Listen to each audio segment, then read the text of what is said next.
আসসালামু আলাইকুম। হ্যালো ব্যাংকার ভাই বোনেরা, আশা করছি সকলে ভালো আছেন। Welcome to my channel JTC learning academy.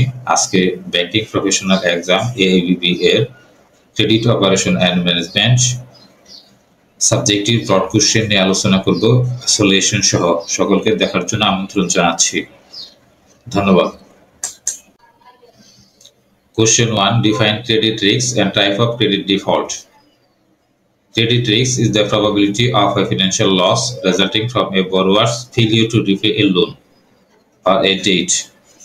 এখানে ক্রেডিট রিস্ক ঝুঁকি বা ঋণ ঝুঁকি বলতে যেটা বোঝানো হয়েছে গ্রাহক ঋণ প্রদানে অসমর্থ হয়ে যাওয়া বা সামর্থ্য থাকা সত্ত্বেও ঋণটি সুদসহ আসল সময় মতো পরিশোধ না করা বা ইচ্ছাকৃতভাবে লোনের ইনস্টলমেন্ট বা কিস্তি না দেওয়া কারণে যে ঝুঁকির উদ্ভব হয় সেটাই হচ্ছে ঋণ ঝুঁকি।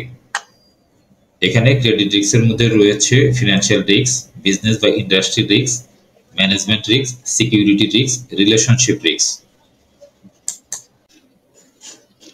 ফিনান্সিয়াল রিস্কের কম্পোনেন্টগুলো হচ্ছে leverage, liquidity, profitability and coverage.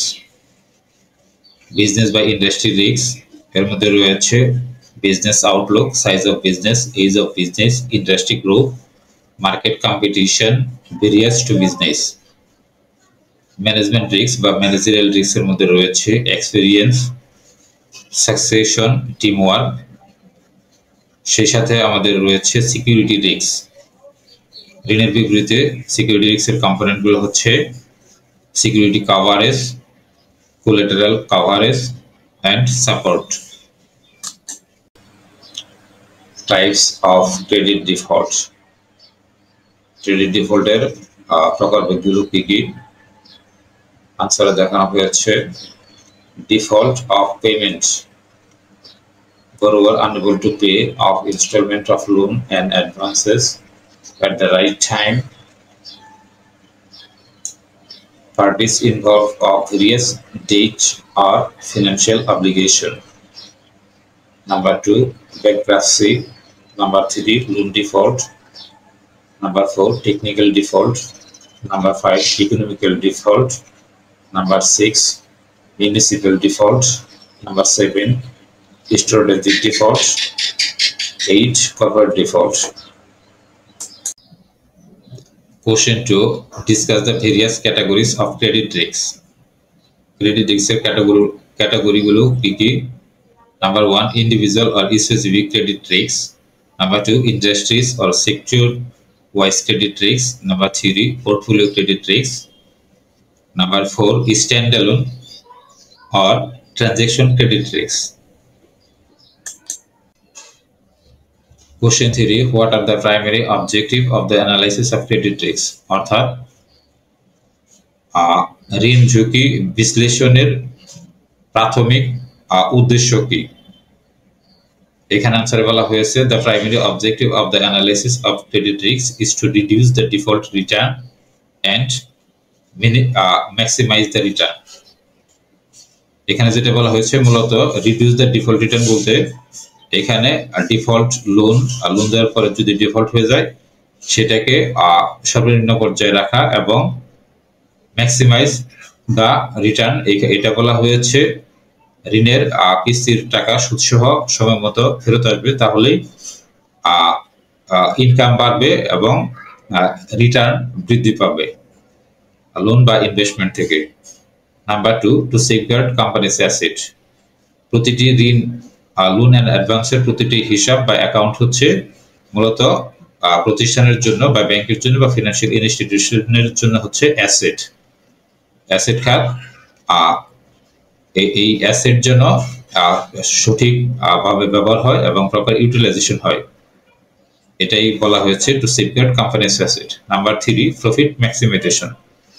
Banking যেহেতু একটা ব্যাংকিং ব্যবসা, এটার মূল উদ্দেশ্য হচ্ছে সামাজিক দায়বদ্ধতা তো আছেই, বিভিন্ন জাতীয় অবদানে ভূমিকা রাখার সাথে মূল উদ্দেশ্য হচ্ছে প্রফিট ম্যাক্সিমাইজেশন, অর্থাৎ আর্নিং প্রফিট বাই ইনভেস্টিং অথবা providing loan and advance to the borrowers to gain or to earn money. I mean profit maximization, reduce cost. Another primary purpose is to reduce cost, অর্থাৎ খরচ কমানো। আপনার এই asset এবং liability management বা loan and advance, এটা asset খাতকে সঠিকভাবে ব্যবহারে যাতে খরচ সর্বনিম্ন পর্যায়ে রাখা যায় সেই বিষয়ে এটা হচ্ছে একটা উদ্দেশ্য বা objective. The objective of credit risk management of bank, শুরুতে বলা হয়েছে প্রপার এনপিএল ম্যানেজমেন্ট অর্থাৎ non performing loan management, maximum return, implements of good governance, accountability to promote better credit risk culture at all levels of the bank, to provide minimum standard for credit risk management practice, to improve financial soundness of individuals, bank and stability of the overall financial sector, to implement a sound credit risk management framework, to introduce important credit risk management tools and techniques for assessment and necessary treatment of various risks. এগুলি হচ্ছে আমাদের credit risk ম্যানেজমেন্টের objective. Question 5. What are the factors considered by bank during the loan sanction or disbursing a loan? আনসারে বলা হয়েছে maximisation of profit, অর্থাৎ profit maximisation একটা factor. Liquidity, quick convertness of asset to cash, এটা হচ্ছে আমাদের liquidity. আর safety of loan, ঋণের নিরাপত্তা, অর্থাৎ ঋণ যখন অনুমোদন করা হবে তখন ঋণের নিরাপত্তা কি, ভবিষ্যৎ ঝুঁকি বিবেচনা করে ঋণের নিরাপত্তা হিসেবে বিভিন্ন ব্যক্তিগত জামানত বা সহজামানত যেমন কোলাটেরাল হিসেবে ল্যান্ড এন্ড বিল্ডিং, ব্যাংক বা ফিনান্সিয়াল ইনস্টিটিউশনসের এগেইনস্টে রেজিস্ট্রি আমুক্তানামা সহ রেজিস্ট্রি বন্ধকি সম্পন্ন করা হয়। এরপরে বলা হয়েছে ক্যারেক্টার অফ ক্রেডিটরস অর বরোয়ার, এখানে ঋণ গ্রহীতার চরিত্রের কথা বলা হয়েছে। এখানে চরিত্র দুই ধরনের, বিজনেস ক্যারেক্টার এবং তার পার্সোনাল ক্যারেক্টার। পার্সোনাল ক্যারেক্টারও ভালো হতে হবে, আবার বিজনেস ক্যারেক্টারও ভালো হতে হবে। বিজনেস ক্যারেক্টারের মধ্যে যেটা বলা হয়েছে তার প্রিভিয়াস ক্রেডিট হিস্টোরি, তার সুনাম, ব্যবসায়িক গুডউইল, বিজনেস গুডউইল। এরপর হচ্ছে ক্যাপিটাল অ্যাডিকুয়েসি, মূলধনের পর্যাপ্ততা। এরপর হচ্ছে capacity to run the business কে চালিয়ে নেওয়ার যে ক্ষমতা সেই কথা বলা হয়েছে, এবং repayment capacity of the borrower, interest with principal, অর্থাৎ ঋণ গ্রহীতার ঋণ ফেরত প্রদানের যে ক্ষমতা, সুদ সহ আসল যেন ফেরত আসে সেই নিশ্চয়তার কথা ব্যাংক বিবেচনা করে থাকে। এরপরে হচ্ছে objective and purpose of loan, অর্থাৎ ঋণ গ্রহীতা যে ঋণ গ্রহণ করবে তার মূল উদ্দেশ্য কি ঋণ গ্রহণের। ধরুন সে ব্যবসা দেখে ঋণ নিল, কিন্তু সে আরো ঋণ করে সে একটা জমি ক্রয় করলো। সে জমি দীর্ঘদিন তার জমির মধ্যে কোনো আর্নিং নাই, নন আর্নিং অ্যাসেট হয়ে গেল। সেই সাথে সে জমিটা বিক্রয় করতে পারলো না, তখন তার ঋণ ফেরত প্রদানে জমি বিক্রি ছাড়া সে ঋণ ফেরত প্রদান করতে পারবে না বা সে অসমর্থ হয়ে পড়বে। এই সকল ঝুঁকিগুলো বিবেচনা আনতে হবে। এরপর হচ্ছে সিকিউরিটি অফ লোন, এখানে ঋণের সিকিউরিটির কথা বলা হয়েছে। প্রাইমারি সিকিউরিটি আমরা জানি দুই ধরনের, একটা হচ্ছে ব্যক্তিগত জামানত আর একটা হচ্ছে সহজামানত। যে ঋণ গ্রহীতা তার নিজস্ব ব্যক্তিগত গ্যারান্টিতেও ঋণ প্রদান করা হয়, আবার যদি বড় অঙ্কের লোন হয় বা ব্যবসায়িক লোন হয়, এসএমই সিএমএসএমই সহ বিভিন্ন ধরনের লোন হয়, তার এগেইনস্টে ব্যাংক কোলাটেরাল অর্থাৎ সহজামানত গ্রহণ করে থাকে। এবার হচ্ছে ভেরিয়েশন ডাইভার্সিফিকেশন অফ লোন, অর্থাৎ কোনো নির্দিষ্ট পার্টিকুলার পার্টিকে এক হাতে বিনিয়োগ করা যাবে না, বিনিয়োগে ভেরিয়েশন থাকতে হবে ব্যাংকের, সে কথাটা এখানে বলা হয়েছে। এরপর হচ্ছে পিরিয়ড অফ লোন, লোনটা কতদিন মেয়াদে দেওয়া হবে সেটাও বিবেচনা করতে হবে। এরপরে কোয়ান্টিটি অফ লোন, কোন ধরনের ঋণ দেওয়া হবে বা কোন খাতে ঋণ দেওয়া হবে সেই বিষয়ে বিবেচনা করতে হবে। নেচার অফ সিকিউরিটি, কোন ধরনের সিকিউরিটি গ্রহণ করবে সেই বিষয়ে বিবেচনা করে বা করে থাকে ব্যাংক। এরপর হচ্ছে implementation of central banks lending policy, অর্থাৎ কেন্দ্রীয় ব্যাংকের ঋণ নীতি পরিপালন করে আপনাকে ঋণ প্রদান করতে হবে, এই বিষয়গুলো বিবেচনায় আনতে হবে। এরপর হচ্ছে ন্যাশনাল ইন্টারেস্ট, অর্থাৎ জাতীয় স্বার্থ পরিপন্থী কোনো বিজনেস খাতে ব্যাংক ঋণ প্রদান করবে না বা করা থেকে বিরত থাকতে হবে।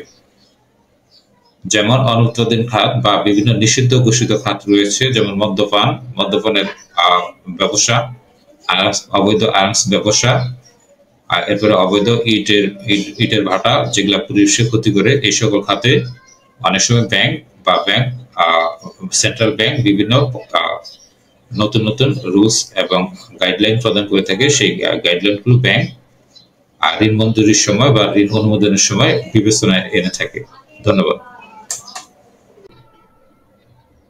Question 6. Briefly describe the 10 different indicators of poor credit risk management with example. Answer বলা হয়েছে number 1, increase in non-performing loan. I mean NPL ঋণের পরিমাণ বেড়ে যাওয়া। Number 2, high loan concentration. Number 3, poor risk rating assessment. Number 4, increase in provision for credit losses. Number 5, high credit exposure to single counterparty. Number 6, acceptance of poor collateral. Number 7, changes in interest rates can significantly affect loan repayments, especially if borrowers are highly leveraged.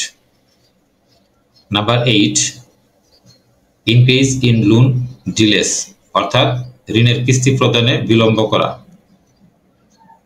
Delays in loan processing or approval may indicate poor credit risk management. Number 9, high loan to deposit ratio. এরপর হচ্ছে number 10, high concentration in a specific industry or a sector. Question 7, mention 10 important indicators of high credit risk. Number 1, the level of loan is high compared to total asset and equity capital. Number 2, loan growth rate significantly higher than national rate and the rate of similar bank. Number 3, loan growth rate was not as per plan or exceed planned level. Number 4, the bank is highly dependent on interest and fees from loan and advance. Number 5, the bank has one or more large concentration. Number 6, most of the loan have high return, but they also come with high risk. Number 7, existing or new loan are given with liberal judgment, অর্থাৎ নিয়ম যথাযথভাবে অনুসরণ বা পরিপালন ছাড়া ঋণ প্রদান করা। Number 8, loan are given with a lot of policy exception, অর্থাৎ পলিসি ভায়োলেশনের মাধ্যমে ঋণ প্রদান করা। Number 9, the bank has a large volume of classified loan, শ্রেণীকৃত ঋণের পরিমাণ অনেক বেশি। Number 10, collateral valuation are not always obtained, অর্থাৎ collateral মূল্য যা নির্ধারণ করা হয়েছিল সেটা অনেক সময় বিক্রয় করার পরেও সেই ভ্যালুটা পাওয়া যায় না বা আসে না।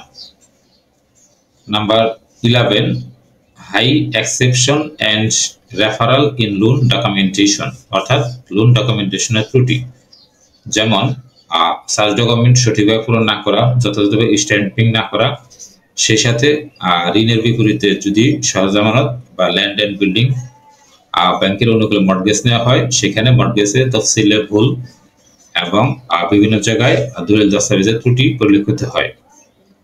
নাম্বার 12 বলা হয়েছে loan are reduced and restructured liberally with inappropriate manner, অর্থাৎ ঋণকে যখন রিশিডিউল করা হয় বা রিস্ট্রাকচারিং করা হয় তখন সেখানে পলিসি ভায়োলেশন বা নিয়ম যথাযথভাবে পরিপালন না করা।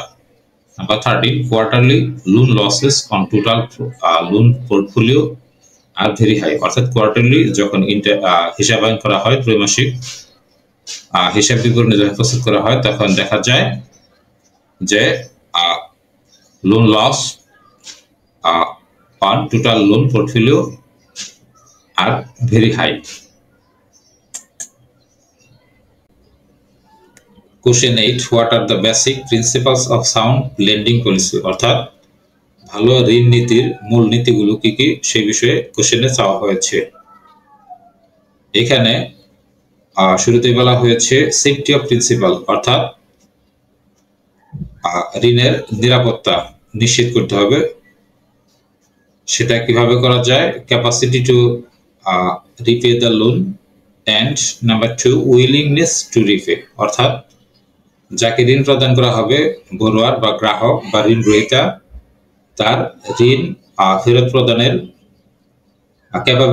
ক্যাপাবিলিটি বা ক্যাপাসিটি থাকতে হবে, সামর্থ্য থাকতে হবে, এবং সেই সাথে সে যে ঋণ ফেরত প্রদান করবে তার সদ ইচ্ছা থাকতে হবে। এই জন্য শুরুতেই ঋণ প্রদানের পূর্বে ঋণের নিরাপত্তা নিশ্চিত করতে হবে। নাম্বার 2 প্রফিটেবিলিটি, লাভজনকতা নিশ্চিত করতে হবে। যেহেতু ব্যাংকিং ব্যবসা, ব্যাংকের মূল ব্যবসা হচ্ছে ঋণ প্রদান করা এবং ঋণ থেকে প্রফিট বা মুনাফা অর্জন করা।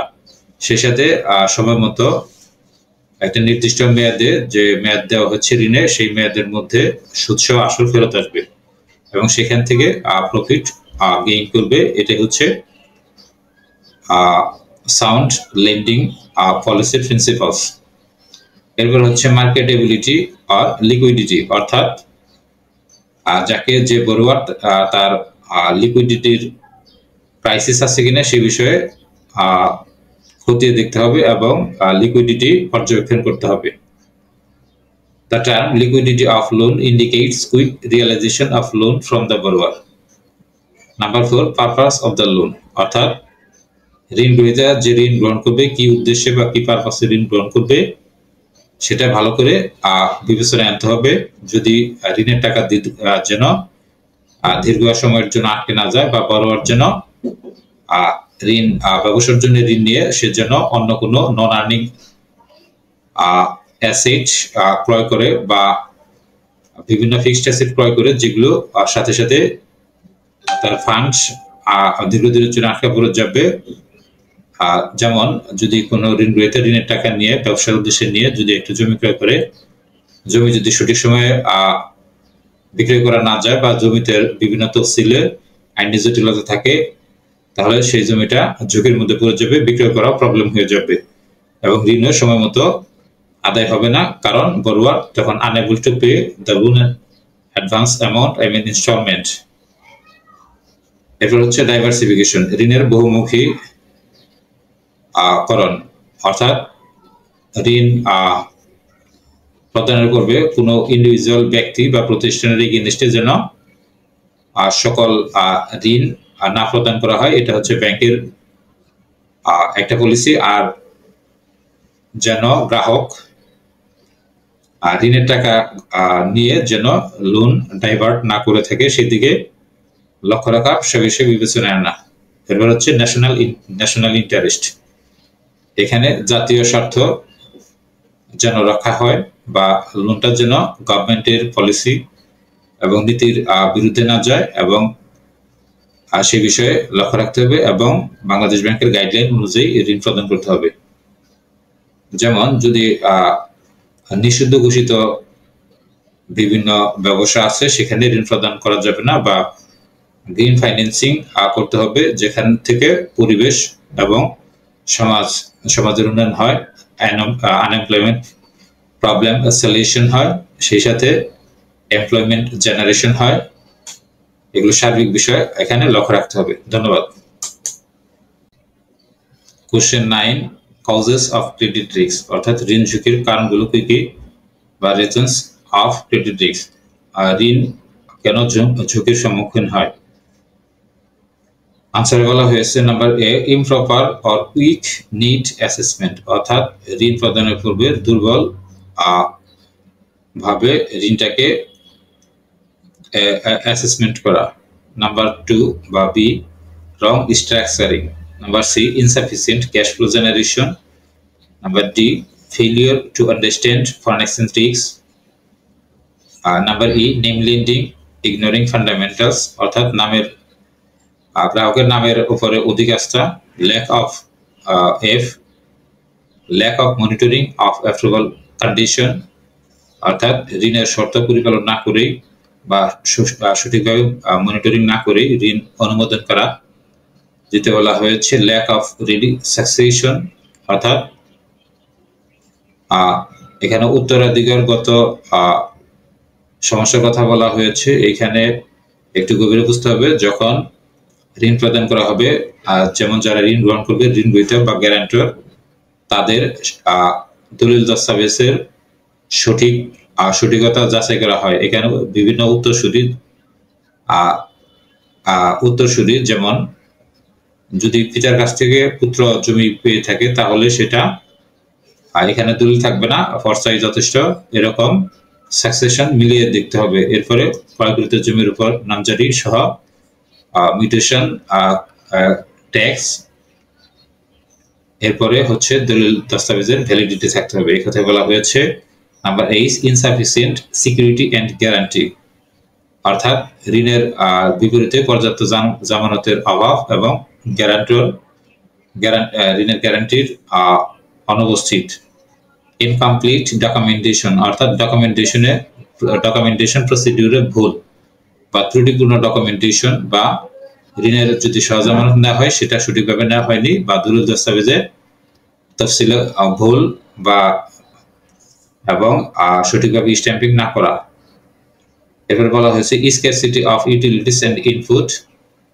নাম্বার কে, undermining the importance of interbank deposit and OBSA, poor governance, এখানে corruption, failure to stand in pressure related parties, যেমন অনেক সময় বল প্রয়োগ করা হয়, ঊর্ধ্বতন মহল থেকে ঋণ প্রয়োগে অর্থাৎ বল প্রয়োগ করা হয় বা বাধ্য করা হয়, তখন ঋণটা ঝুঁকির মধ্যে পড়ে থাকে। আশা করছি বুঝতে পারছেন। ধন্যবাদ। Credit risk mitigation policy. Number 1, assessing credit worthiness. Applicants' financial history, including their credit score, income stability, outstanding debt, and repayment behavior. Number 2, ensure timely payment by customers. Number 3, improve customer relationship. Minimization losses, risk minimization, regulatory compliance, increase stability and profitability. Credit risks could assist in reducing bad debt losses, which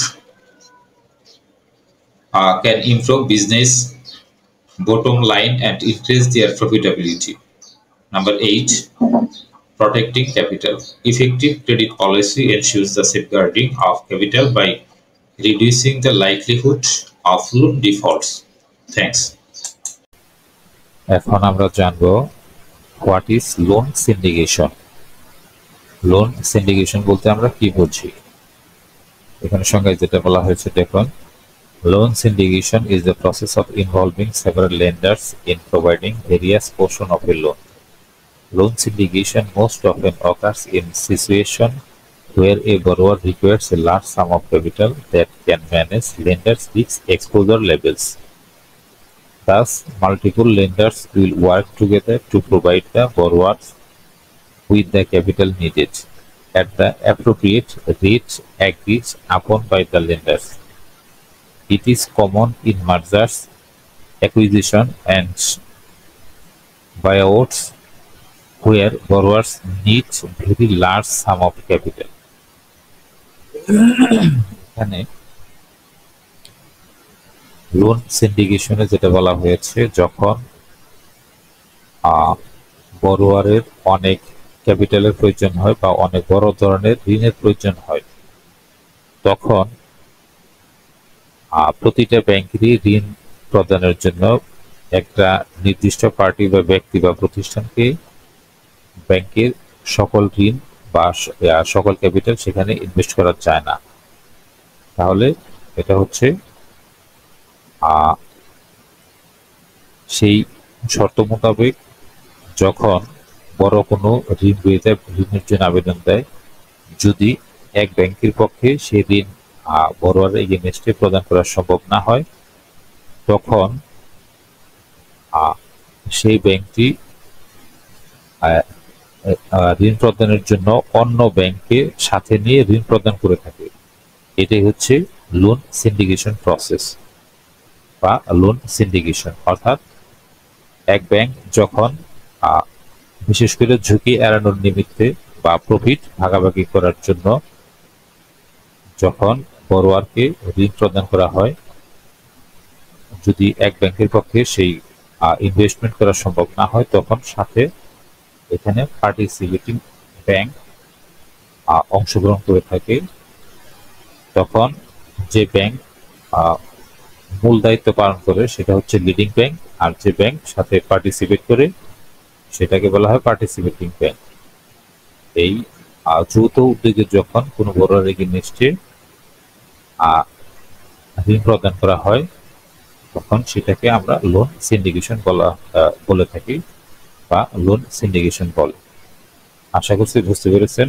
এখানে মূলত যখন দেশের সার্বিক অর্থনৈতিক অবস্থার কথা চিন্তা করা হয়, এমপ্লয়মেন্ট জেনারেশনের কথা চিন্তা করা হয়, দারিদ্র্য বিমোচন বা এই প্রতিষ্ঠান যে প্রতিষ্ঠানে ঋণ প্রদান করা হবে সেই প্রতিষ্ঠান যদি ন্যাশনাল ইকোনমিতে অর্থাৎ জাতীয় অর্থনৈতিক উন্নয়নের অংশীদার হিসেবে অংশগ্রহণ করে থাকে এই এবং দেশের সার্বিক কল্যাণে কাজ করে থাকে, তখন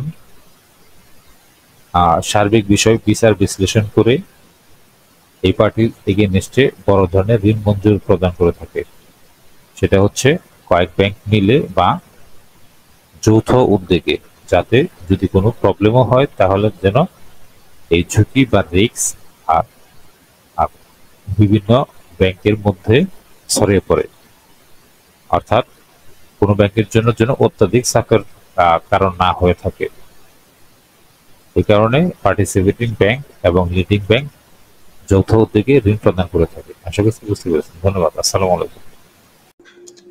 Advantages of loan syndication: less time and effort involved, diversification of loan terms, risk allocation and diversification, potentially lower cost for the borrower and reduce risk for the lead arranger, make it easy for business to pool their resources and share risk, অর্থাৎ risk mitigation.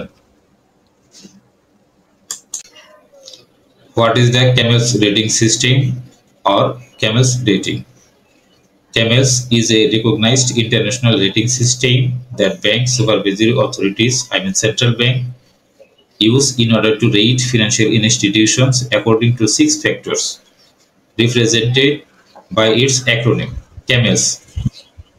C. Capital adequacy. A. Asset quality. M. Management. E. Earnings. L. Liquidity. S. Sensitivity to market risk, especially interest rate risk. A rating of 1 is considered the best and a rating of 5 is considered the worst. Capital adequacy is a measure of banks' ability to continue operations in the event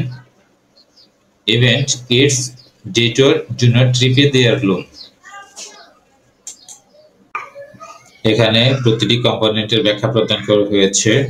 capital adequacy, examiner assess institutions capital adequacy through capital trend analysis. Asset quality covers an institutional loan quality. Management, এখানে ম্যানেজমেন্টের অভিজ্ঞতা, দক্ষতা এবং financial stress বহন করার ক্ষমতার কথা বলা হয়েছে। আর্নিং, এখানে একটা প্রতিষ্ঠানের প্রফিটেবিলিটি বা প্রফিট ম্যাক্সিমাইজেশনের কথা বলা হয়েছে। লিকুইডিটি আমরা সবাই জানি লিকুইড অ্যাসেটের পরিমাণ কি পরিমাণ আছে বা চাহিদা মাত্র গ্রাহকের টাকা সময়মতো পরিশোধ করতে সমর্থ হবে কিনা, বা যথেষ্ট পরিমাণ ঋণ প্রদানের জন্য লিকুইড অ্যাসেট রয়েছে কিনা। আর sensitivity to market risk, I mean interest রেটের কথা বলা হয়েছে। Question: Identify the important contents that a CRM policy should contain. How this contents helps to mitigate the credit risks of a bank or a financial institutions. এখানে credit risk management পলিসির content গুলো কি কি সে বিষয়ে এখন আলোচনা করব, এবং এই কন্টেন্ট গুলো কিভাবে রিস্ক মিটিগেশনে সহায়তা করে। তো শুরুতেই কন্টেন্ট হচ্ছে রিস্ক ক্রেডিট রিস্ক ম্যানেজমেন্ট পলিসির কন্টেন্ট গুলো হচ্ছে number 1, risk appetite statement RAS. Risk appetite is the level and type of risk that a bank is able and willingness to assume in its exposure. The risk appetite statement should be approved by the board.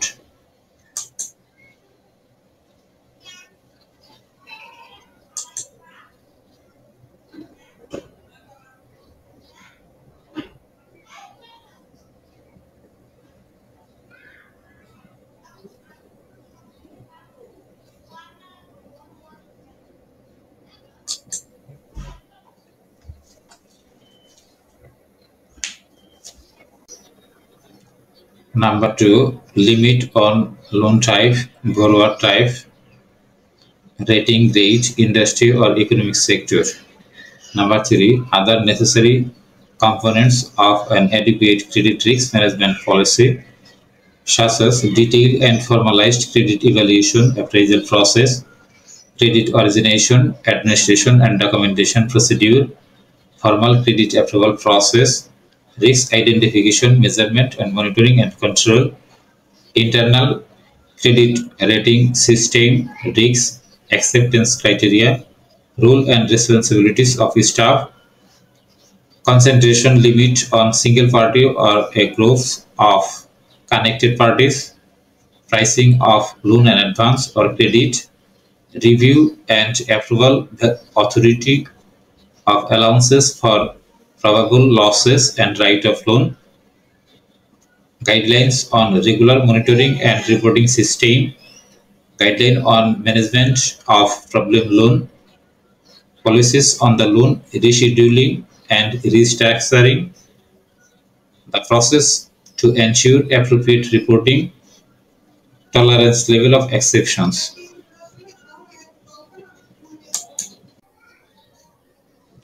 Loan securitisation বা ঋণের নিশ্চয়তা বিধান।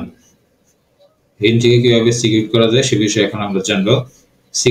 Securitization is the process of converting asset like loan or receivable into securities that can be sold to investors. Securitization is the financial practice of pooling various types of contractual debt such as residential mortgage, commercial mortgage, auto loan, credit card, debt obligation, and selling their related cash flows to third parties, investors as securities. এখানে লোনের সিকিউরিটাইজেশন বা ঋণের নিশ্চয়তা বলতে আমরা যেটা বুঝি, ঋণ যখন আমরা প্রদান করি বা অনুমোদন করি তখন ঋণটিকে কিভাবে সিকিউরিটাইজ করা যায় বা ঋণের নিরাপত্তা বিধান করা যায় সেই বিষয়টাই হচ্ছে লোনের সিকিউরিটাইজেশন পদ্ধতি।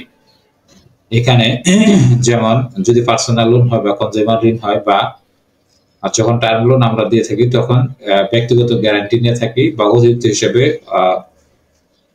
দুইজন ব্যক্তির পার্সোনাল গ্যারান্টি আমরা নিয়ে থাকি, যিনি ঋণের পার্সোনাল গ্যারান্টির সাথে অতিরিক্ত দুইজন ব্যক্তি বা বর্গের আমরা গ্যারান্টর নিয়ে থাকি। এটাই হচ্ছে ঋণের নিশ্চয়তা। অপরদিকে যদি বড় ধরনের ঋণ হয়, ঋণ মঞ্জুর করা হয়, তাহলে ঋণের বিপরীতে ফিনান্সিয়াল কোলাটেরাল যেমন এফডিআর লিয়েন করা হয় বা রিকারিং ডিপোজিট বা অন্যান্য ডিপিএস যা আছে ব্যাংকে সেটার বিপরীতে এসওটি ঋণ প্রদান করা হয়। এবং সেটা ঋণ মার্কিং করা হয়। ঋণ যদি যথাসময়ে আদায় না হয় তখন সেই ঋণটি ফিনান্সিয়াল কোলাটেরাল বন্ধ করে অর্থাৎ সমন্বয় করে ঋণের টাকা সুদ সহ আসল পরিশোধ করা হয়। আবার যদি ব্যবসায়িক ঋণ হয় যেমন এসএমই লোন যেমন সিসি ক্যাশ ক্রেডিট হাইপোথিকেশন, তখন আমরা ঋণটিকে নিশ্চয়তা বিধান করার জন্য সহজ আমানত হিসেবে ল্যান্ড এবং বিল্ডিং ব্যাংকের অনুকূলে রেজিস্ট্রি মর্টগেজ নিয়ে থাকি। যদি বড়োয়ার যথাসময়ে ঋণ পরিশোধে ব্যর্থ হয় তখন এই ঋণের সহজ আমানত বিক্রয় করে ঋণের টাকা পরিশোধ করা হয়। আশা করছি বুঝতে পেরেছেন।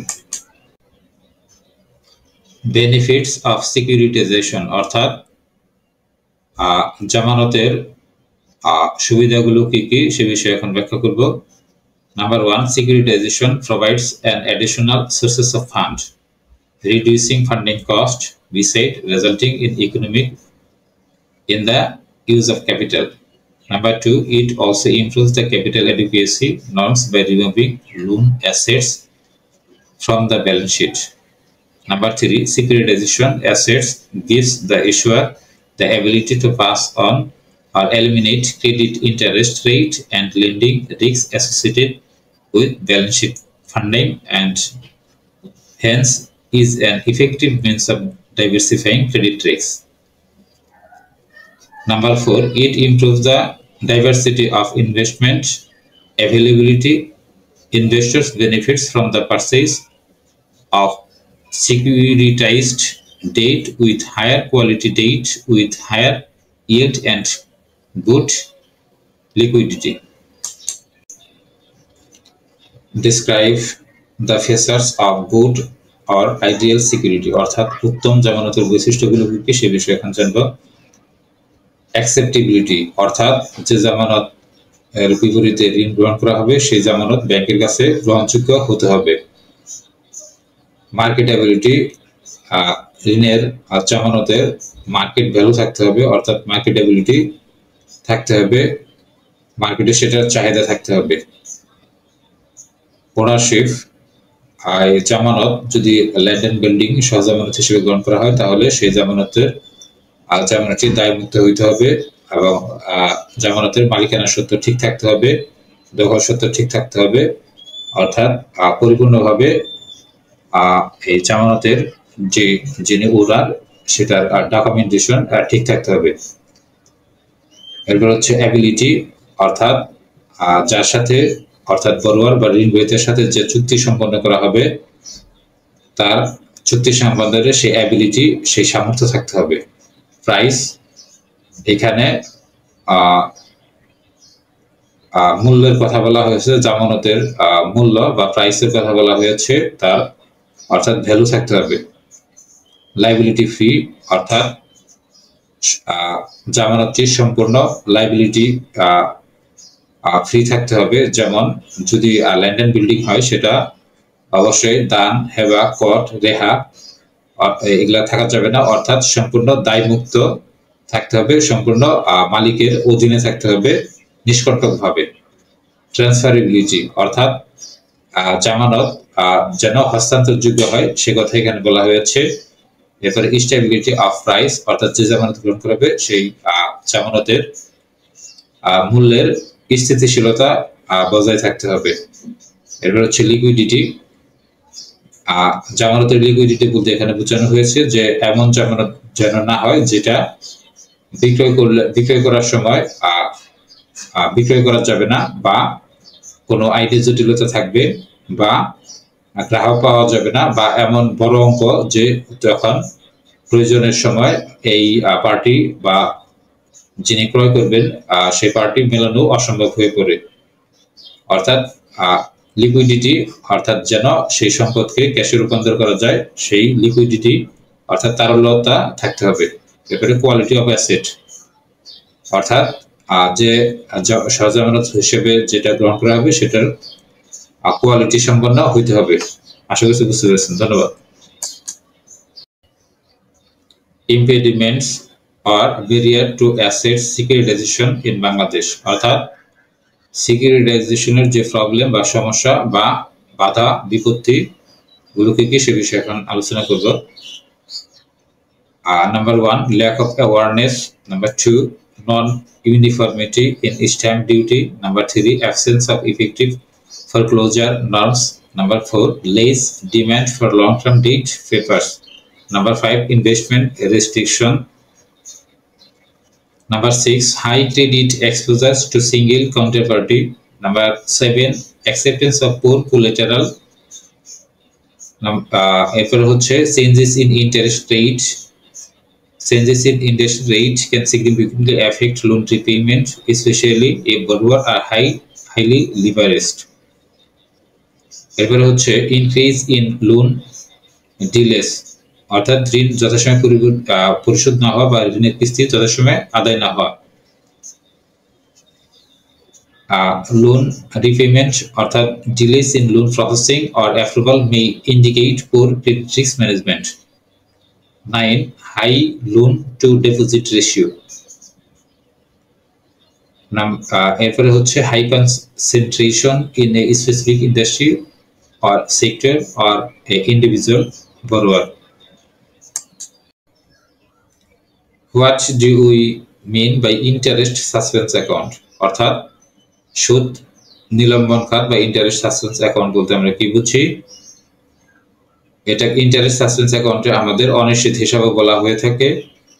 An interest suspense account is a temporary holding account used by financial institutions to record interest income that cannot be immediately recognized or recorded or allocated to a specific income account.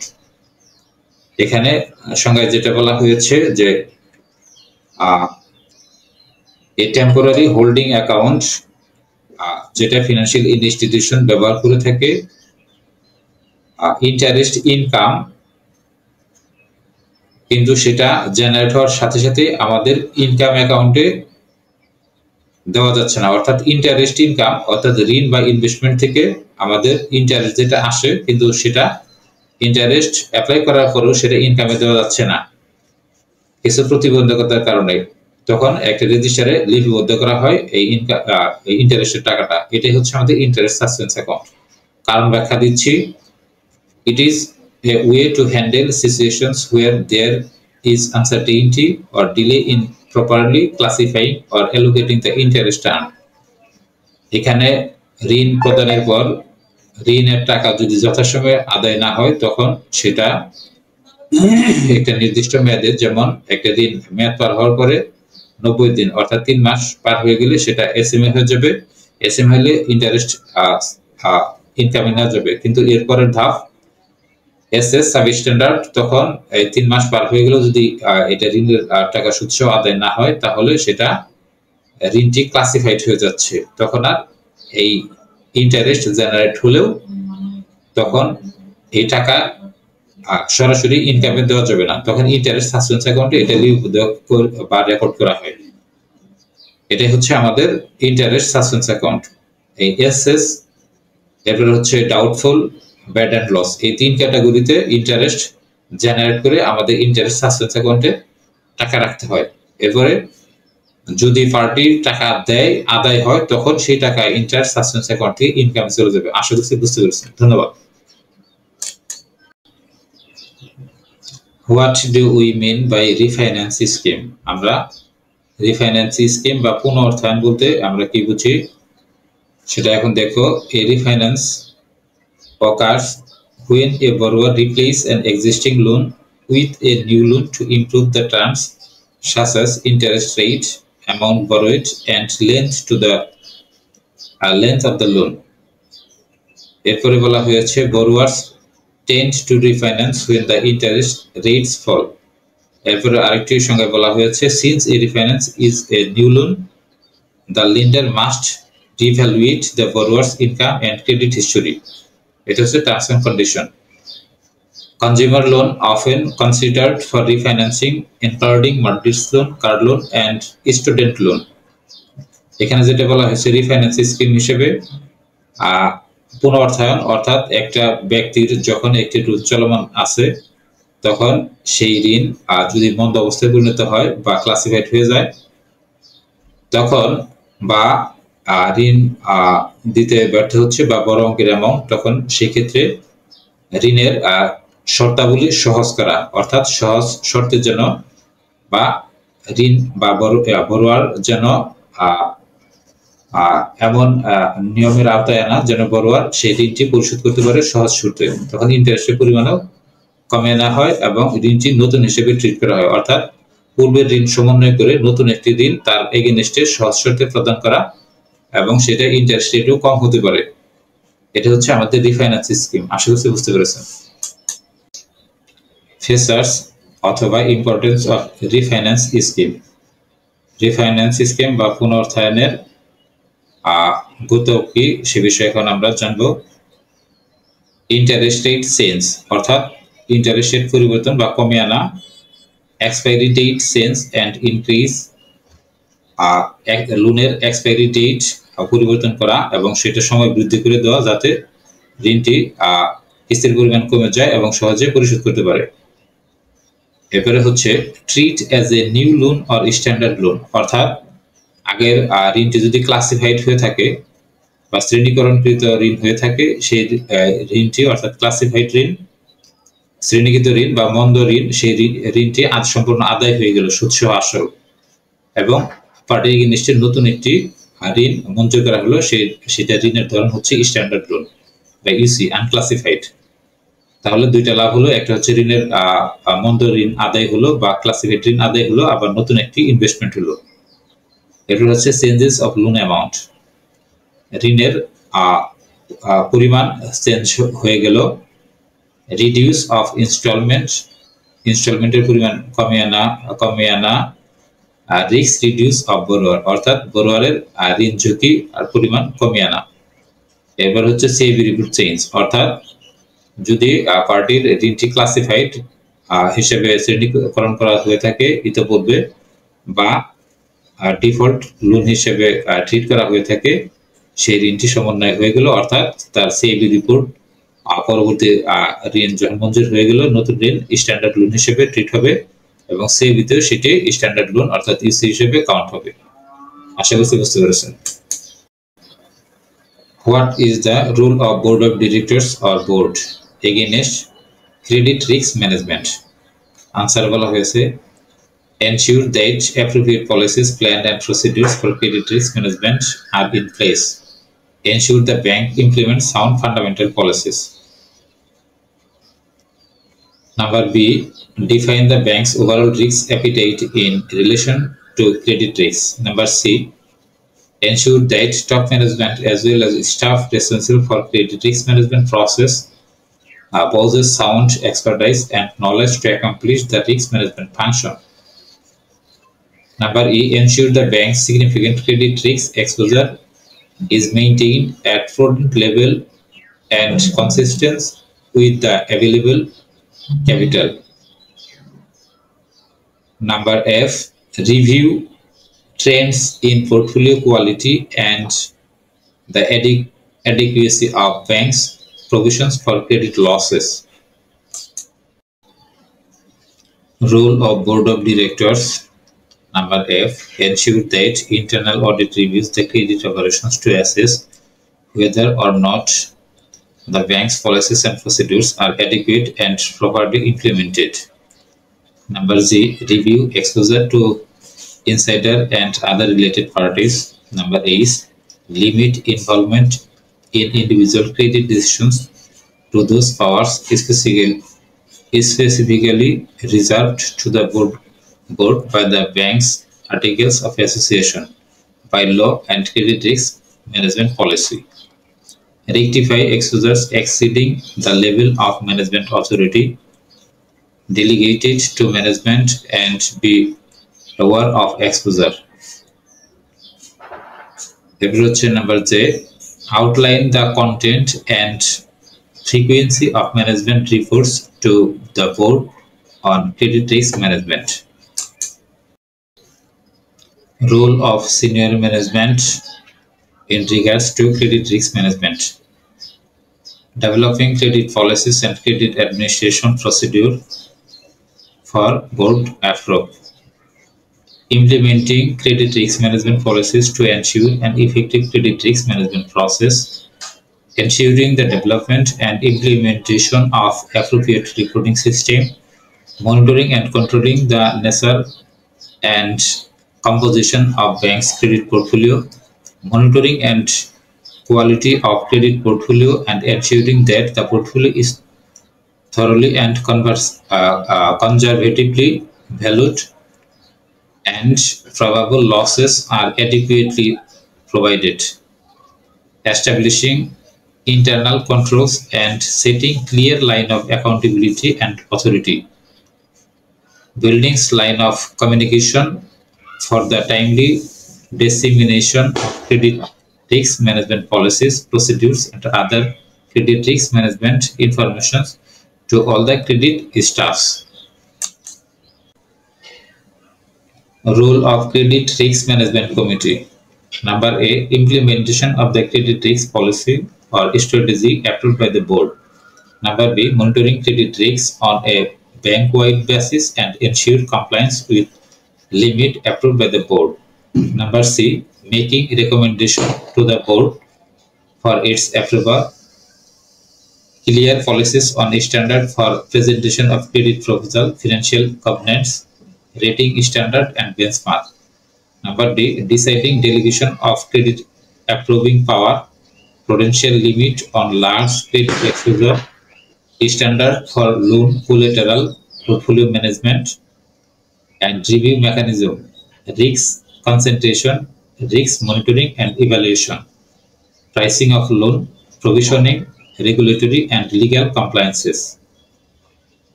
Risk appetite statement.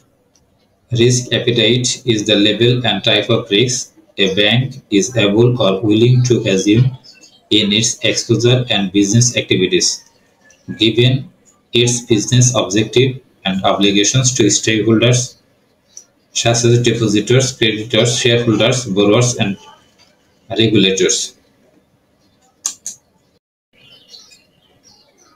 Content of the risk appetite statement. Industry-wise sectoral concentration, product-wise funded loan concentration such as term loan, mid-term loan, demand loan, and continuous loan. Product-wise non-funded loan concentration such as bank guarantee acceptance. Area-wise or geographical, currency-wise, and maturity-wise credit concentration. Business segment-wise concentration such as corporate, MSME, CMSME, retail, microcredit, card, etc. Client concentrations based on the external internal credit rating. Classification, boundaries in terms of portfolio percentage. Maximum level of high rated clients in terms of environmental and social due diligence. What is problem loan? Indicators and causes of problem loan. Any loan that cannot easily be recovered from borrowers is called a problem loan. অর্থাৎ সমস্যাগ্রস্ত ঋণ বলতে আমরা বুঝি ঋণ প্রদানের পর যে ঋণটি ঠিকঠাক মতো গ্রাহকের কাছ থেকে আদায় করা যাচ্ছে না বা আদায় হচ্ছে না, সেটাই হচ্ছে আমাদের প্রবলেম লোন বা সমস্যাগ্রস্ত ঋণ। A problem loan occurs when repayment as per the terms of the credit agreement is not doubt or when the likelihood of recovering the full principal outstanding in the event of default becomes unlikely. অর্থাৎ যে সকল ঋণ দেওয়ার পরে ঋণ যথাযথভাবে আদায় হয় না, ঋণ গ্রহীতা ডিফল্ট হিসেবে পরিগণিত হয় এবং ঋণের আসল এবং সুদ দীর্ঘদিনের জন্য আটকে যায়, মুনাফার পরিমাণ কমে যায়, সেই সমস্ত ঋণকে আমাদের সমস্যাগ্রস্ত ঋণ হিসেবে আখ্যায়িত করা হয়ে থাকে। Indicators of problem loan: late payment of loan installments, permanent default, financial instability or distress, deteriorating credit worthiness, violation of loan terms and conditions, insufficient collateral, legal or regulatory issue, communication gap, debt rescheduling and restructuring or refinancing. Reasons or causes of problem loan: allowing customer to intimidate, coerce into, or sell the banker on making the loan, making difficult loan that should be handled by a more experienced officer,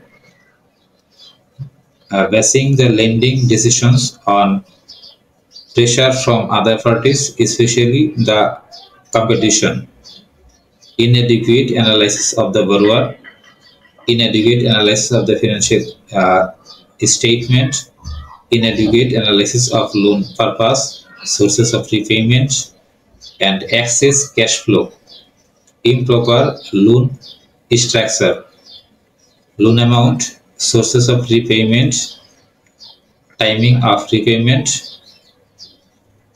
improper collateralization অর্থাৎ shortage of collateral, improper collateralization, failure to properly identify entire bank is dealing with, failure to supervise utilization of loan proceeds, failure to obtain and perfect valid security interest. What is project appraisal? Project appraisal, a critical phase in evaluating a project's viability, consider various factors encompassing technical, financial, economic, and social aspects. This assessment helps determine if a project is suitable for investment or not. Alignment with organization goal. Key factors in project appraisal. Technical factor. Feasibility. Evaluating the project's technical feasibility, including technical resources, infrastructure requirements. Resource availability. Assessing the availability of raw materials, skilled labor, necessary equipment, environmental impact, analyzing the project potential environmental consequences and compliance with relevant regulations. Location and site, evaluating the suitability of the project location, access and potential constraints. Number 2, financial factors. Cost analysis, thoroughly analyze all project costs, including initial investment, operational expenses, and potential risks. এরপর হচ্ছে revenue projection, estimating potential revenue stream, market demand, and pricing strategies. এরপরে আছে funding sources, evaluating different financing options such as equity, debt, or grants, and assessing their feasibility. Financial analysis, এর মধ্যে রয়েছে net present value analysis, interest rate of return IRR, and payback period to assess the project financial viability. Number 3, economic factors. Market analysis, examining market size, competition, potential demand for the project's output. Economic impact, assessing the broader economic effects, including job creation, economic growth, and potential social impacts. Sensitivity analysis, evaluating how changes in key variables, cost, revenue, might impact the project overall viability. Number 4, social factors. Community engagement and stakeholders analysis. Stakeholder analysis in identifying and assessing the needs, interests, and expectations of various stakeholders.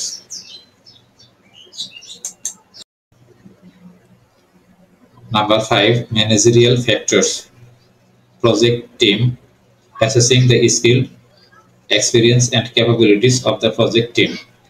Organizational structure, evaluating the project fit within the organization's overall strategy and structure. Risk management, identifying potential risks and developing strategies to mitigate them effectively. What is stress testing and what are the general purpose of stress testing? Meaning of stress testing. Stress testing is a crucial tool in assessing capital adequacy of a bank or a financial institutions. Stress testing is a form of rigorous testing used to determine the stability and resilience against different shocks, including credit risks, market risks, operational risks, and liquidity risks. General purpose of stress testing: risk identification, identifying weakness, ensuring resilience, strategic planning, strengthen risk management practice, capital adequacy assessment, identifying vulnerabilities, decision making, enhance investor confidence, and regulatory compliance. এই বিষয়গুলো হচ্ছে stress testing এর general purpose বা objective of stress testing. What is loan pricing অথবা pricing of A loan? ঋণের মূল্য নির্ধারণ। ব্যাখ্যা বাংলায় দিচ্ছি, ইংলিশে সংজ্ঞা দেওয়া হয়েছে, the price that customers are charged for using an earning asset represents the sum of the cost of the bank's fund, the administrative cost, salaries, compensation, earning asset, and other costs. Components of loan cost pricing: interest expense, administrative cost, and cost of capital. এখানে loan pricing বলতে ঋণের মূল্য নির্ধারণ বলতে সকল ঋণের interest rate নির্ধারণ করা, অর্থাৎ ব্যাংক বা ফিনান্সিয়াল ইনস্টিটিউশনস যখন টাকা ইনভেস্ট করবে বা বড়োয়ার ব্যাংক থেকে টাকা গ্রহণ করবে তখন ঋণের যে রেট বা ঋণের প্রাইসিং নির্ধারণ, যাতে ব্যাংকের সকল খরচ, অ্যাডমিনিস্ট্রেটিভ কস্ট, অপারেটিং কস্ট সহ সব ফেরত আসে, সেই বিষয়ের লক্ষ্য রেখে ঋণের প্রাইসিং বা মূল্য নির্ধারণ করা হয়। আশা করছি বুঝতে পেরেছেন। Loan pricing method: fixed rate, variable rate, prime rate, and rate on another basis. Variable rate বলা হয়েছে the rate for general customer. This rate is appropriate for general borrowers.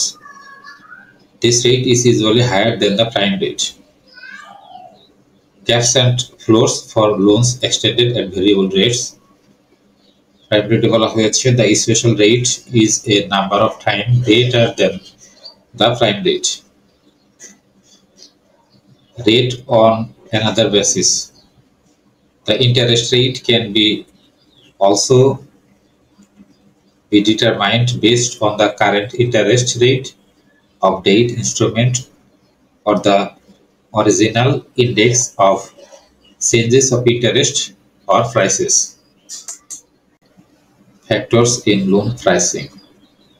Loan pricing এর ফ্যাক্টরগুলো কি কি এখানে বলা হয়েছে আনসারে: amount of loanable funds, cost of bank fund, administrative and transaction cost, overhead expenses, expenses for credit investigation and credit analysis, security maintenance of expenses, supervision and collection expenses, amount of risk of loan and cost of risk, amount of bad debt, bank customer relation, earning possibility from the alternative use of fund, shareholders expectations of dividend, guidance of the government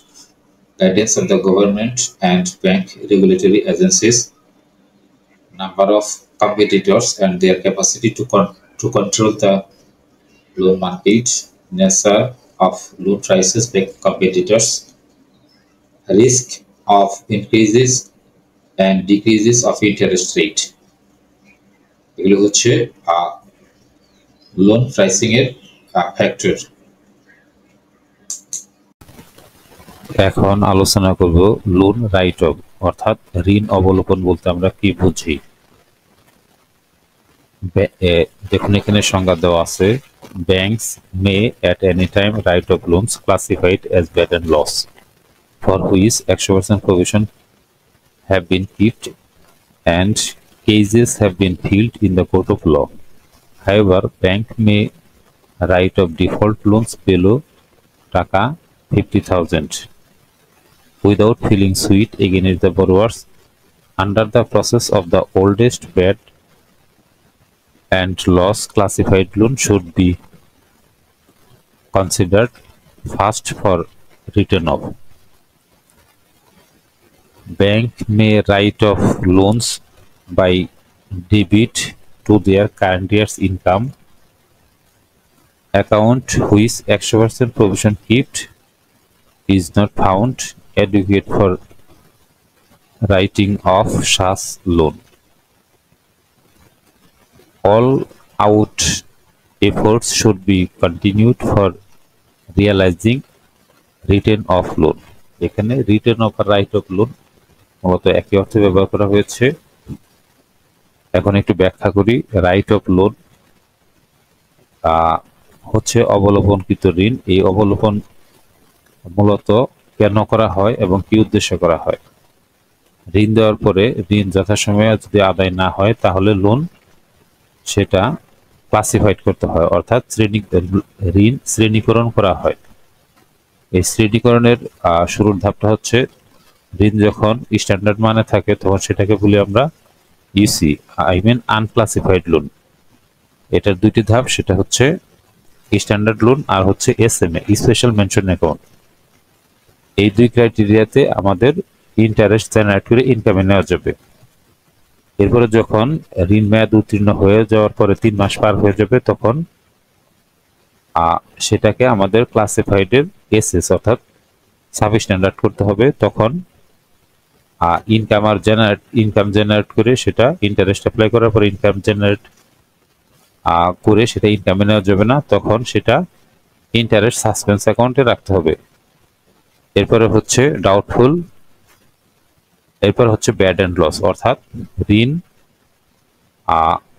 ঋণের মেয়াদ সীমা পার হয়ে যাওয়ার পরে 1 বছর সময়ান্তে অর্থাৎ যদি কোনো ঋণ আদায় না হয় তখন সেটা আমরা ব্যাড অ্যান্ড লস হিসেবে ক্লাসিফাইড করতে হবে।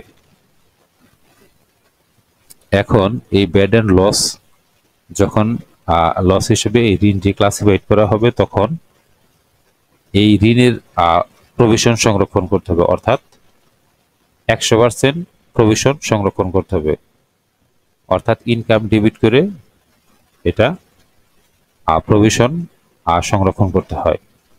তাহলে ব্যাংকের বাৎসরিক আয়ে ঘাটতি পড়ে এবং সেই সাথে ফান্ডও দীর্ঘদিনের জন্য আটকা যায়, অর্থাৎ আটকে পড়ে। এই কারণে লোন রাইট অফ করা হয়। রাইট অফটা কখন করা হয়? ব্যাড লোন যখন যে সকল ঋণ একাধিক্রমে 2 বছর বন্ধ বা ক্ষতিজনক মানে শ্রেণীকৃত অবস্থায় থাকে তখন সেটাকে আমাদের রাইট অফ করতে হয়। অর্থাৎ ঋণের শ্রেণীমান যাই হোক না কেন কোনো মৃত ব্যক্তির হিসাব যদি কোনো গ্রাহক বা বড়োয়ার বা কোনো প্রতিষ্ঠানের ঋণ গ্রহীতা প্রতিষ্ঠানের মালিক যদি মৃত্যুবরণ করে তাহলে ঋণের অ্যামাউন্ট যাই হোক যে কোনো সময় সেটা অবলোকন করা যাবে এবং অবলোকনকৃত ঋণের এগেইনস্টে এটা আদায়ের জন্য এটা মামলা করতে হবে। মামলাটা করতে হবে ঋণ অবলোকন করার আগে। এখন আশা করছি বুঝতে পেরেছেন, ঋণ অবলোকন করা হলেও তার মানে এটা শূন্য হয়ে যায় না বা ভ্যানিশ হয়ে যায় না। এই ঋণের এটা হচ্ছে ব্যালেন্স শিট থেকে এই ঋণটাকে সরিয়ে অফ ব্যালেন্স শিটে স্থানান্তর করা হয় এবং সেটা ঋণ অবলোকন করলে এই অবলোকনকৃত ঋণের বিপরীতে প্রধান কার্যালয় এটা সমপরিমাণ সিএবিটি প্রদান করে শাখাকে। তাহলে এই মূলত এই ঋণটা অর্থাৎ সেন্ট্রালি রিকভারি ডিপার্টমেন্ট বা লোন ডিপার্টমেন্ট বা হেড অফিস ঋণ অবলোপনকৃত ঋণগুলোকে নিয়ন্ত্রণ করে থাকে এবং শাখাকে ঋণ অবলোপন করা হলেও সমস্ত চেষ্টা অব্যাহত রাখতে হবে এই ঋণ আদায়ের নিমিত্তে। ঋণ যখন আদায় হবে কিছু কিছু, তখন সেটা আবার মামলা করে যদি পুরোটা আদায় হয় তাহলে হলো সেই টাকা আবার তখন এটা ট্রান্সফার করে দিতে হবে সিএবিটির মাধ্যমে হেড অফিসে। তো এরপরে অবলোপনকৃত ঋণ আমরা সুদ মকুব বা ব্যাংক সুদ মকুব করেও আদায় করে থাকে বা আরো অন্যান্য পলিসি আছে। তো আশা করছি বুঝতে পেরেছেন। ধন্যবাদ। Components of an adequate credit risk management policy. Answer. Number 1. Detailed and formalized credit evaluation or appraisal process. Number 2. Credit origination, administration, documentation procedure. Number 3. Formal credit approval process. Number 4. Approval procedure of credit extension beyond prescribed limits and other exceptions to the credit policy, MNCP. Number 5. Credit identification, measurement, monitoring and control. Number 6. Internal rating. এখানে risk rating এর কথা বলা হচ্ছে আইসিআরআরএস, যেটা 50 লক্ষ টাকা বা ততোধিক ঋণের ক্ষেত্রে আইসিআরআরএস পরিকল্পনা করতে হয়। Number 7. Risk acceptance criteria. Number 8. Rule and responsibilities of the staff involved in origination and management of credit. Number 9. Acceptable and unacceptable types of credit. Number 10. Clear and specific policies for each of the various types of credit. Number 11. Concentration limits on single party or group of connected parties. Number 12. Pricing of credit. এখানে ঋণের মূল্য নির্ধারণ অর্থাৎ ঋণের রেটের কথা বলা হয়েছে। Number 13. Policies for the frequency and thoroughness of collateral verification and valuation. Number 4. Review and approval authority of allowance of probable losses and write-off. Number 15. Guidelines on management of problem loan. সমস্যাগ্রস্ত ঋণ সমস্যাগ্রস্ত ঋণের guideline সম্পর্কে ম্যানেজমেন্টের পলিসির কথা বলা হয়েছে। Number 16. Policies on loan rescheduling and restructuring. Number 17. The process of ensure appropriate reporting. Number 18. Tolerance. Question 4. What are the core risks of a bank according to the guideline issued by Bangladesh Bank? Bangladesh Bank এর guideline অনুযায়ী অর্থাৎ BRPD circular 17 অনুযায়ী core রিস্ককে 5 ভাগে ভাগ করা হয়েছে। Internal control and compliance risk, money laundering risk, credit risk, asset liability management risk and foreign exchange risk. Internal control and compliance রিস্কের মধ্যে রয়েছে একটা organisation's, policy setup, good governance, accountability, operation এবং অডিট কার্যক্রম এর মধ্যে রয়েছে। মানি লন্ডারিং রিস্ক সকলে জানি, অবৈধভাবে টাকা পয়সা এক স্থান থেকে অন্য স্থানে লেনদেন হলে বা তার আয়ের উৎস গোপন থাকলে, কালো টাকাকে সাদা করার প্রচেষ্টা করা হলে ব্যাংকিং সেক্টরের মাধ্যমে তখন যে ঝুঁকি তৈরি হয় সেটা হচ্ছে মানি laundering risk. Credit risk, loan বা ইনভেস্টমেন্ট করার পরে যদি পার্টি উইলিংলি টাকা দিতে না চায় বা টাকা ফেরত দিতে অসমর্থ হয় বা গভর্নমেন্টের বিভিন্ন পলিসির কারণে ঋণ ঝুঁকির মধ্যে পড়ে, তখন সেটাকে আমরা ক্রেডিট রিস্ক হিসেবে আখ্যায়িত করি। অ্যাসেট লায়াবিলিটি ম্যানেজমেন্ট রিস্ক, এটা হচ্ছে আমাদের balance sheet management risk. Asset এবং লায়াবিলিটি নিয়ে ব্যাংকিং সেক্টরে কাজ করে। টোটাল অ্যাসেট টোটাল লায়াবিলিটি সমান হবে। অ্যাসেট এবং লায়াবিলিটির মধ্যে ভারসাম্য না থাকলে যে ঝুঁকি তৈরি হবে সেটা হচ্ছে asset liability risk. Foreign exchange risk, foreign exchange যেহেতু বিদেশি বা ফরেন কান্ট্রির সাথে কারেন্সির বিনিময় হয়, সেক্ষেত্রে বিভিন্ন ধরনের ঝুঁকি থাকে, তখন সেটাকে আমরা ফরেন এক্সচেঞ্জ রিস্ক হিসেবে আখ্যায়িত করি। Question 16, what is asset liability management, অর্থাৎ এএলএম কি বা অ্যাসেট লায়াবিলিটি ম্যানেজমেন্ট কি? উদাহরণ স্বরূপ ব্যাখ্যা করা হয়েছে, the asset liability management is a critical practice in finance that focuses on managing the risk that arises due to mismatch between the asset and liability. Asset and liability means debt and obligation এর কথা বলা হয়েছে। এখানে liability বলতে ঋণ এবং obligation, এই কথাটা বলা হয়েছে of financial institutions. It involves the careful organizations of asset and liability to minimize the risk and maximize profit. এখানে অ্যাসেট লায়াবিলিটি ম্যানেজমেন্ট বলতে যেটা বলা হয়েছে ব্যাংক বা ব্যাংকিং সেক্টরে অ্যাফেয়ার্স অর্থাৎ ব্যালেন্স শিটের কথা বলা হয়েছে, যেখানে আপনার প্রতিষ্ঠানের সকল দায় এবং সকল সম্পদের বিবরণ রয়েছে। Total asset is equal to total liability. এখানে আপনি যত ঋণ অ্যাকাউন্ট বা ইনভেস্টমেন্ট অ্যাকাউন্ট যত আছে আপনার, সেটা হচ্ছে, এবং ফার্নিচার ফিক্সার যা আছে সেটা হচ্ছে আপনার অ্যাসেট সাইড অর্থাৎ আপনার সম্পদ। আর গ্রাহক বা বড়োয়ার কাছ থেকে যে গ্রাহকের কাছ থেকে বা ডিপোজিটরদের কাছ থেকে যেটাকে আপনি ধার নিয়েছেন, যেটা ইন্টারেস্ট সহ সোজাসুজি ফেরত দিতে হবে, সেই টাকা হচ্ছে প্রতিষ্ঠানের জন্য দায়, অর্থাৎ এটা হচ্ছে লায়াবিলিটি, এটা সুদ সহ ফেরত দিতে হবে। তাহলে এই যে গ্রাহকের কাছ থেকে ধার নেওয়া টাকা যদি ঠিকঠাক মতো ব্যবহার করা না যায়, অর্থাৎ ইনভেস্টমেন্ট এবং ঋণ প্রদান করা না যায়, তাহলে আপনার ইনকাম কোথা থেকে আসবে?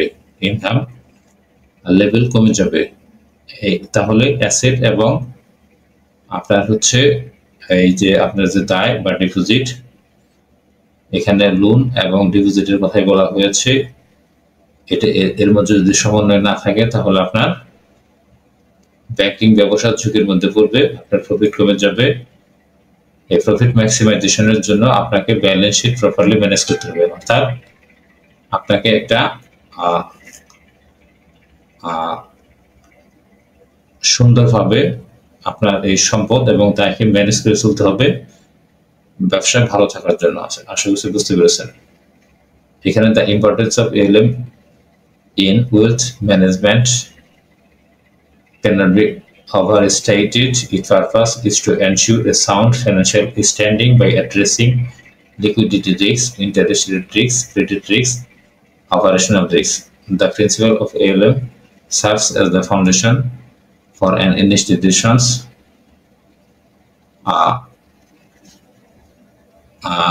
strategies, balance sheet management, focusing on optimizing returns for a company's risk level. Question 17. Who are the members of Asset Liability Committee and what are their responsibilities? এখানে Asset Liability কমিটির সদস্য কারা এবং তাদের দায়িত্ব কি, এই বিষয়ে এখানে কোশ্চেন্সে চাওয়া হয়েছে। The CEO, Chief Executive Officer, Managing Director of the bank shall be the chairman of ALCO. Head of Treasury shall work as the member secretary of ALCO. এখানে Head of Treasury যিনি উনি ALCO কমিটির secretary হিসেবে কাজ করবেন। আর পূর্ণাঙ্গ কমিটিটা হচ্ছে Chief Executive Officer,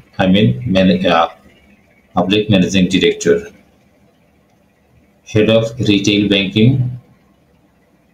or General Banking.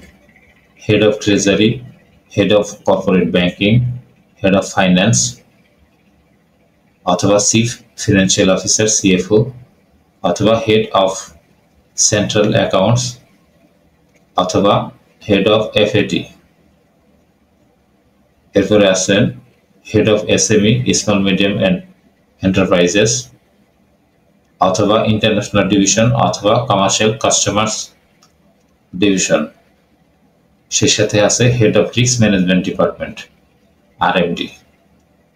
এই সকলকে নিয়ে অ্যালকো কমিটি গঠন বা ফরমেশন হয়ে থাকে।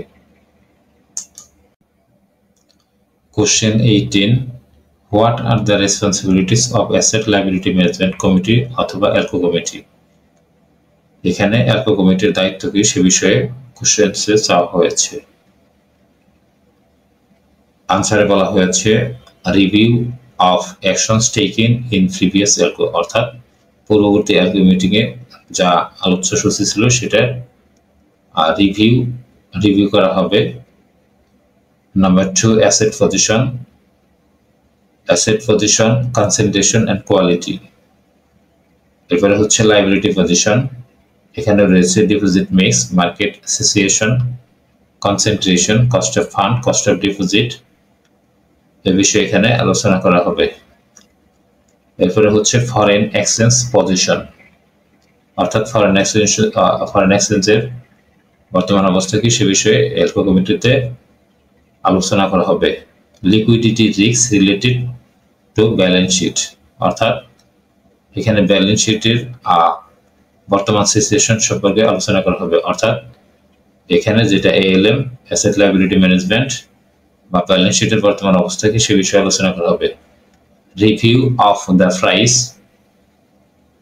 অথবা ইন্টারেস্ট রেট স্ট্রাকচার, অর্থাৎ এখানে ডিপোজিটের প্রাইসের কত হবে বা লোনার অ্যাডভান্স অর্থাৎ ইনভেস্টমেন্টের ইন্টারেস্ট রেট কত হবে সে বিষয়ে এখানে নির্ধারণ করা হবে, প্রাইস নির্ধারণ। Off balance sheet position, acceptance guarantee, LC, এই সকল বিষয়ে অফ ব্যালেন্স শিটে এখানে আলোচনা করা হয়। অফ ব্যালেন্স শিট পজিশন বলতে আসলে এইটা ব্যাপক বিষয়, যেমন যে লোনগুলো বর্তমানে ক্লাসিফাইড হয়ে আছে সেগুলো সাধারণত অফ ব্যালেন্স শিটে এটা প্রদর্শন করা হয়ে থাকে, অর্থাৎ এই মন্দ লোন, ব্যাড অ্যান্ড লস বা ক্লাসিফাইড লোন, SMA, SS এবং ডাউটফুল এবং ব্যাড অ্যান্ড লস, এই লোনগুলো বর্তমান অবস্থা কি সে বিষয়ে এখানে আলোচ্য সূচিতে এইগুলো স্থান পাবে। এরপরে হচ্ছে capital market investment position, leverage ratio, stress test, economic and market status and outlook.